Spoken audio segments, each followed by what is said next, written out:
pengajaran yang anda boleh dapat melalui PKP, apa yang kita boleh sebagai memberi kesan kepada kita lah.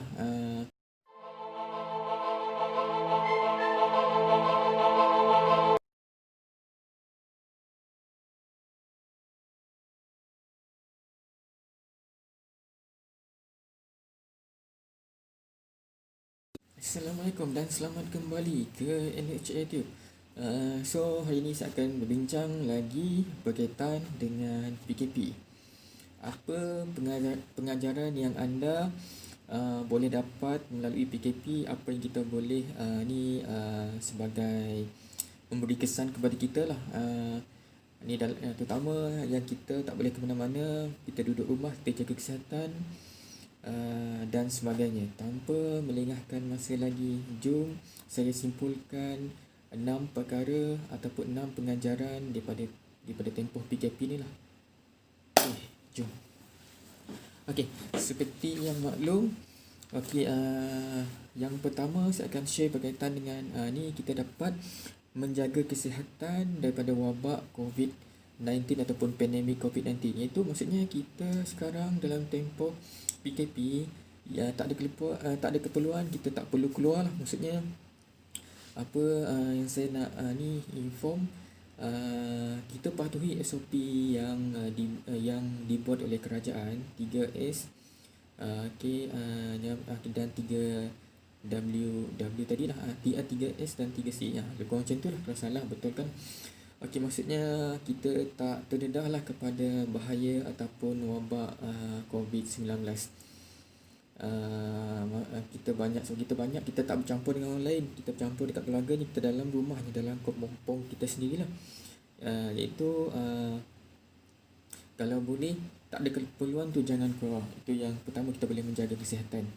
Okey, yang kedua, kita boleh meluangkan masa bersama keluarga. Sebelum ni kita bekerja, okey, contoh Isnin sampai Jumaat, ada yang Isnin sampai Sabtu kita tak ada masa nak meluangkan masa bersama keluarga, isteri dan anak-anak. Contoh dah pagi kita dah kerja dah dalam pukul 6, lepas tu balik petang dah dekat malam pun tengok anak-anak pun dah tidur ataupun buat hal sendiri. Kita tak ada masa. Mungkin dekat rumah tu, maksud saya, kita boleh ajar anak-anak apa yang mungkin ada yang anak-anak tadika, kita boleh ajar macam mana dia 1, 2, 3 ABC ke.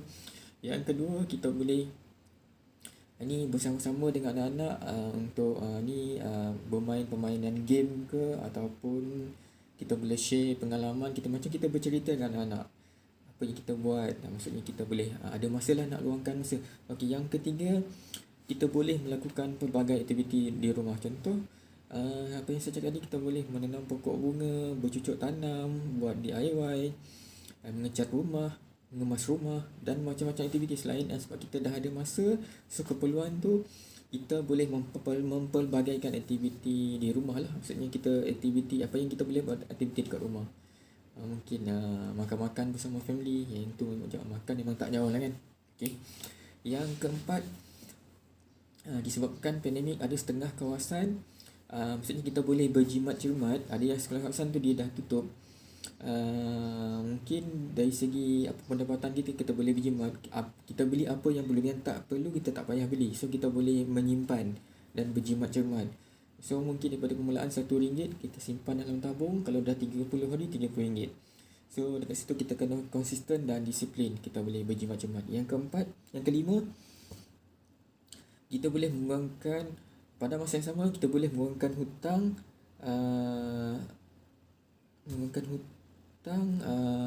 Maksudnya disebabkan ekonomi yang tak menentu, disebabkan ekonomi yang merundung. So dekat situ kita kita dah dekat situ, kita dah set mindset kita. So kita nak settle hutang. Apa-apa keperluan, jangan tambah hutang. Sebab kat situ permainan ataupun mana-mana promosi yang ada masa PKP ni memang banyak. So kita kena kuatkan semangat, jangan tambah hutang. Itu je lah. Sebab kita mindset kita nak kurangkan hutang. Yang keenam, last but not least, itu kita boleh di samping itu kita ingatlah dengan Tuhan. Maksudnya semua COVID-19 apa yang dia beri ni memang inilah, macam kita kena sabar dan tabah dalam menghadapi dugaan dan cabaran lah. Itu adalah cabaran yang dia bagi.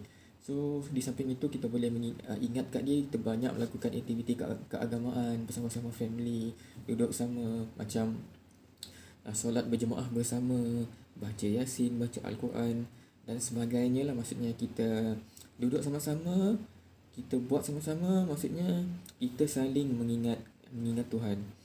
Okey, itu yang saya sampaikan tip tadi lah, ada 6 perkara. Okey, nombor 1 tadi, kita boleh menjaga kesihatan daripada wabak pandemik COVID-19. Yang kedua, kita boleh meluangkan masa bersama ahli keluarga. Yang ketiga, kita boleh melakukan pelbagai aktiviti di rumah. Okay, yang keempat, kita boleh berjimat-jimat. Contoh, kita boleh simpan duit dalam tabung.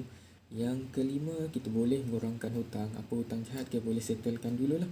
Yang keenam, kita ada banyak masa untuk melakukan aktiviti keagamaan. Okey, sampai di sini saja perkongsian saya tentang pengajaran masa PKP, terutamanya di rumah lah, apa yang kita boleh buat lah. Okey, jangan lupa support NHTube dan subscribe NHTube. Sini kita berjumpa lagi pada next video yang akan datang. Saya Azli bin Muhammad. Assalamualaikum. Support saya dengan tekan button like dan tekan button subscribe. Terima kasih.